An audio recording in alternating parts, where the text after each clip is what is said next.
Welcome to the Dibley Diaries for this week. This week we're thinking about Candlemas and when Jesus is presented at the temple, and Simeon is described as waiting for consolation.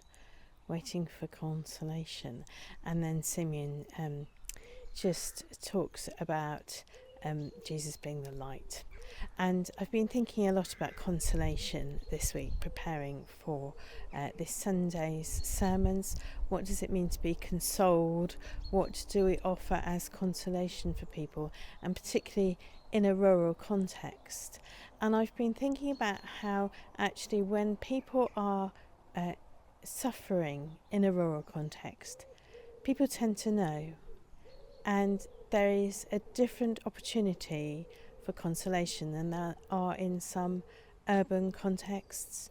If you live in a village and everybody knows what's going on, it's kind of the whole village can console someone in a particular way. And it might be that you're thinking, oh, people pop round for cups of tea and people take round food and things like that. And yes, sometimes that does happen in a small community, but sometimes it doesn't as well. And that is something that we should be encouraging as a church community. What does appropriate consolation look like for people? Should someone actually be calling around? Should someone actually be offering some practical help? What might that look like? And then I was thinking in particular about what funerals look like in a rural setting. What does it mean when the whole village will come to somebody's funeral? What does it mean when the consolation of someone when they're grieving is carried out in this community way? What does it mean when the whole village will go to the pub after the service and everyone will share their recollections of someone? And so actually, as we have funeral rites and visiting and all those sorts of things in a rural setting where people know each other, where people know what's been happening, where people know the story behind the grief, I think they are able to offer consolation in a different way. But it remains a challenge. How do we offer consolation to someone who has chosen to live through their grief very privately? How do we do that without intruding? But how do we offer consolation to people in the village from the church community and the community at large?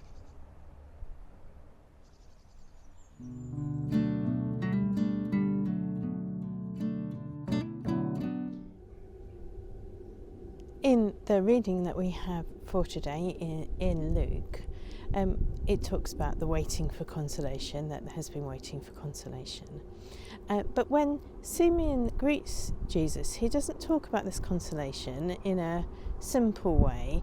He uses the metaphor of light to talk about Jesus, being a light. So Simeon says that Jesus is the light to lighten the Gentiles. Jesus is the light to lighten the Gentiles. Simeon has understood that this consolation is not just for Israel. He has been reminded that God's promise is for the whole world. And so Simeon says to Jesus, you're the light to lighten the Gentiles. And light is used all the time in the Bible, and it's we talk about light, the light at the very beginning of creation, and we think about light as important. We talk about the Bible as being a light to lighten our paths, and then Simeon says to Jesus, you're the light to lighten the Gentiles. Jesus runs with this, and he goes on later to say, I am the light of the world. I am the light of the world. Now, for us, it's been a very long, dark January where we live here in England. It's felt like there are indeed, I've seen all these things on social media, 6,000th day of January.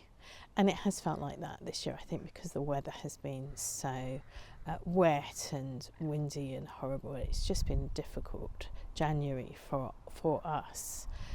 And we're about to turn into February, and it's February the days will start getting longer for us.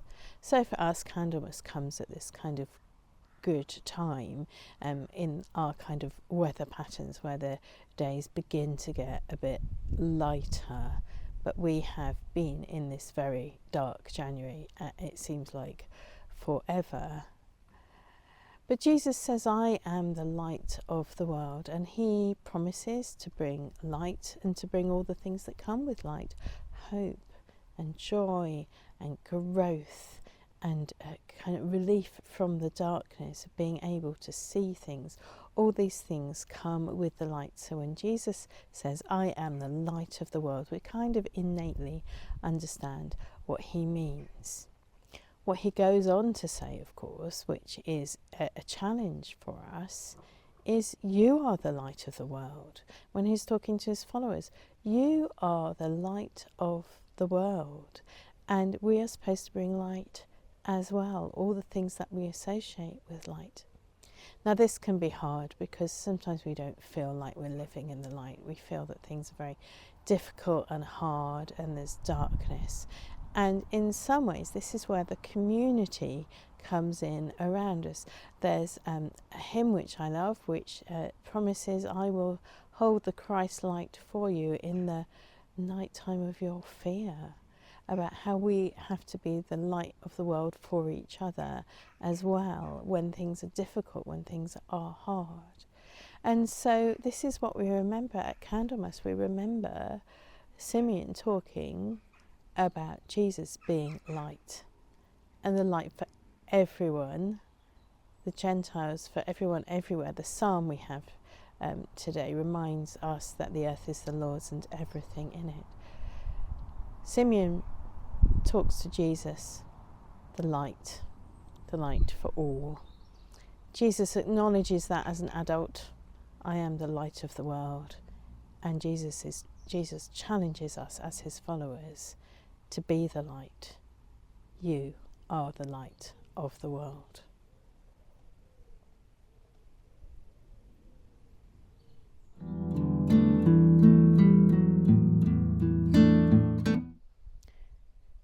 The Dibley moment of the week this week is a poignant Dibley moment. It's something which happens sometimes in the communities where I am taking funeral services. Sometimes people, after the coffin has gone into the ground, sometimes people take off their jackets, roll up their shirt sleeves and start filling the grave in. And people find this a sense of consolation for them. They find it an important thing for them to do. I don't know all the ins and outs or the psychology of it, but they find it an important part of their grief and consolation that they will themselves, the family, fill in the grave. Well, that's it for the Dibley Diaries for this week. I pray that you and your village, however large or small, have a really blessed week where you can be both light and consolation for each other.